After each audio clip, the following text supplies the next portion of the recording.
अस्सलाम वालेकुम वरहमतुल्लाहि वबरकातुहू। मैं इस वक्त मौजूद हूँ बिहार में अपनी टीम के साथ इलेक्शन कवर करने आया हूँ और इस दौरान बिहार के leader of opposition Tejashwi Yadav का मैंने इंटरव्यू भी किया है और इंटरव्यू बहुत ज़्यादा अहम है। आज रात को 8 बजे मिला टाइम्स के तमाम प्लेटफॉर्म पर, खासतौर पर यूट्यूब पर वो इंटरव्यू पब्लिश हो रहा है, तो आप उसे ज़रूर देखेगा।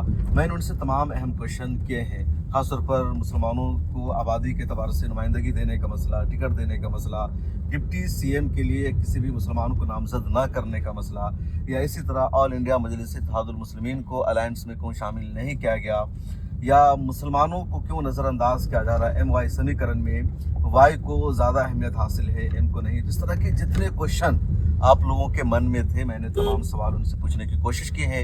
इंटरव्यू बहुत ज़्यादा अहम है और आज रात को 8 बजे यूट्यूब पर ये इंटरव्यू पब्लिश हो रहा है, तो आप उसे ज़रूर देखिए, सुनिए। मिला टाइम्स के यूट्यूब चैनल को सब्सक्राइब कर लीजिए।